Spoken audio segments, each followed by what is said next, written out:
ಕರುಣೆ ಪ್ರೇಮ ತೋರಿಸಿದ್ಲು. ಮೀನ್ಗಳೆಲ್ಲ ಅವಾಗವೇ ಬಂದು ನಮ್ ಬಲೆಗ್ ಬಿದ್ದಿದ್ವು. ಬರೀ ನಂಬರ್ 1 ಪಾಂಪ್ಲೆಟ್ ಅಷ್ಟೇ ಅಲ್ಲ, ಬಾಂಗ್ಡೆ ಮೀನು, ಕಾಣೆ, ಮತ್ತಿ, ಸಿಲ್ವರ್ ಮೀನು, ಟೂನಾ ಪಿಸ್ಸು ಎಲ್ಲನೂ ಒಟ್ಟಿಗೆ ಸಿಕ್ಕಾಕೊಂಡಿದ್ವು. ಟೂನಾ ಮೀನುಗಳು ನಮ್ಗೆ ಎಲ್ಲಿ ಸಿಕ್ಕತ್ತೋ ಅಲ್ಲಿ ಲಾಟ್ರಿ ಹೊಡೆದಾಗ ನಮ್ಗೆ. ಎಷ್ಟಿದ್ರು ಸೀನಿಯಾಟಿ ಬೇಕಲ್ಲ. ಸರಿಯಾದ ಜಾಗದಾಗೆ ಬಲೆ ಬಿಸಾಕ್ ಮಾಡಿವ್ನಿ, ಅದಕ್ಕೆ ಒಳ್ಳೊಳ್ಳೆ ಮೀನುಗಳು ಸಿಕ್ಕವೆ.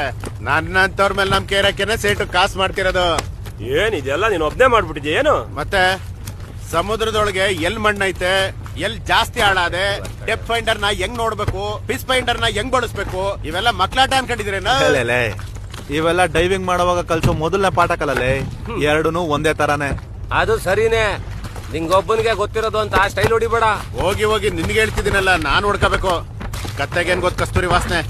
ನಿನ್ ಬಗ್ಗೆ ನಿನ್ ಫ್ಯಾಮಿಲಿ ಬಗ್ಗೆ ಕೊಚ್ಕೊಳ್ಳೋದನ್ ಬಿಡಯ್ಯ ಸ್ವಾಮಿ. ಹಮ್ಮಿಕೊಂಡಿರಲ್ಲ, ಮೀನ್ ಹಿಡಿಯೋದೇನ್ ದೊಡ್ಡ ವಿಷಯ ಅಲ್ಲ, ಅದನ್ನ ಹುಷಾರಾಗಿ ಎತ್ ಮಾಡ್ಕೋದೈತಲ್ಲ ಅದು. ನಾಳೆ ಯಾರನ್ನ ಜೋಗಾರ